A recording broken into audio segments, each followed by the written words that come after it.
Episode 56, XY, September 18th, 2024. Talk show advice column for indoor residential wood burners. Today on the RAWSEP Talk Show, we will transform our show into an audio advice column dispensing advice like that of and Landers, whose advice column began in 1955 and ended in 2002. Larry the Litigator will attempt to put himself in the shoes of a socially certain advice columnist who can heal any hurt feelings and solve any dispute between socially adjacent individuals with sensitive but no-nonsense advice. Our first audio letter writer speaks in hushed tones with hurt feelings and a need to socially solve a dispute with nowhere else to turn to than Larry the Litigator. Dear Larry the Litigator, my feelings are hurt every time I can't breathe.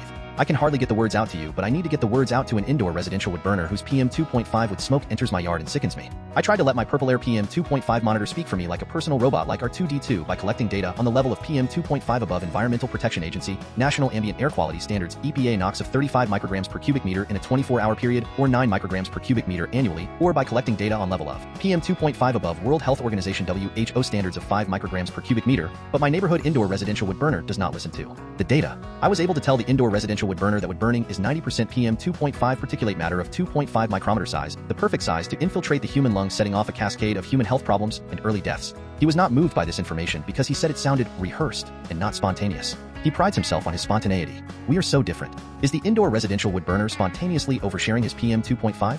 Can we be intellectually and emotionally close, but can the wood smoke itself stay in a galaxy far, far away? Sincerely, near neighbor estranged from a wood-burning neighbor. Dear estranged and strange near neighbor, you are strange because you still want to socially interact with the indoor residential wood burner who is threatening your life and health with his unnecessary indoor residential wood burning. You are a sensitive soul attempting to interact with a soulless hack who makes other people hack. My day job is as a litigator, and that is the role you need me to play for you. Start a lawsuit against this nuisance immediately. Here is my card. Sincerely, Larry the Litigator. Dear Larry the Litigator, I can't afford a lawsuit and I can't afford a litigator. I am hurt again by your insensitivity.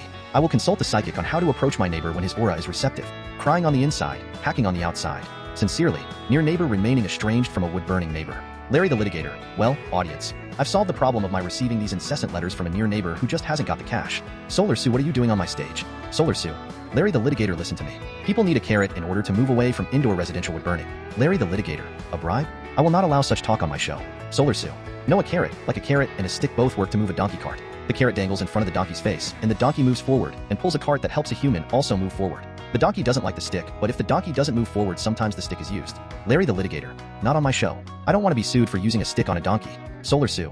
Okay, the use of the word stick is a bad metaphor, but what else should I call it? I know, legislation. There could be laws passed against indoor residential wood burning that emits PM2.5 levels above EPA NAAQS or WHO safe levels of PM2.5 using data from low-cost under $400 PurpleAir PM2.5 monitors as evidence of the unsafe air pollution that indoor residential wood burning causes in the yards of near neighbors. And those laws should be enforced by, at first, fines, and then shutting down the indoor residential wood burning entirely. Larry the Litigator.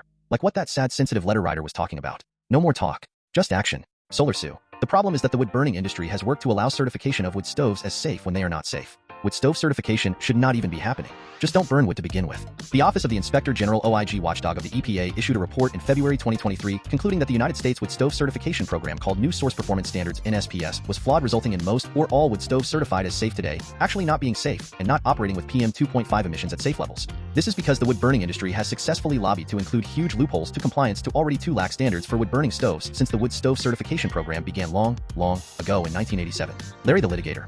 1987 was not that long ago. Wood stove users like to say wood stove use is traditional, but it is actually a current fad. It is a fad of fashion and a folly in certain well-to-do urban circles, which doesn't jibe with the image wood stove users like to have as loner anti-government subsistence farmers. Solar Sue. Well, maybe it's a mix of three-piece suit and straw hat. No, the straw hat has been tossed in the wood-burning stove with I don't know what else. I don't know their sartorial choices. I just see the smoke coming from their chimneys. And with PurpleAir PM2.5 monitors, you can measure just how high the PM2.5 levels are in your yard from their wood burning. Larry the Litigator. The problem is that PurpleAir PM2.5 monitors are used on EPA Air Now maps of smoke and fire to warn the general public of smoke, mainly from wildfires alone. The real superpower of PurpleAir PM2.5 monitors is that they can pinpoint the source of neighborhood wood smoke, especially when wildfires are not burning, using a PurpleAir PM2.5 monitor hanging from the eaves of a long-suffering near neighbor of an indoor residential wood burner. No longer does the near neighbor have to act like a canary in a coal mine with only anecdotal evidence of human visible smoke, smell, taste, and touch to prove that indoor residential wood burning smoke is entering the near neighbor's yard and sickening the near neighbor. Like a friendly R2-D2 robot, the PurpleAir PM2.5 monitor can tell the story without the human having to venture out of his home to experience coughing, irritated eyes, and other more dangerous symptoms that might send him to the emergency room of a hospital in his effort to obtain evidence of air pollution. Larry the Litigator. So what kind of letter would you send me, Solar Sue? Solar Sue. In my letter I tell you that in 2024 rebates for heat pumps that work down to 40 degrees below zero, which operate also as air conditioners, and which are so efficient that they lower monthly electricity bills for heating and cooling immediately are available for at least the 23 states which applied for the program beginning in late 2024. Rural electrification has been available since shortly after World War II over 70 years ago, but in September 2024 the Biden administration began disbursing $7.3 billion to improve rural electrification through rural cooperatives. Larry the Litigator. Short and to the point. That is a carrot, all right. SolarSue. The heat pump rebate dollar levels are based on 80% of mean household income.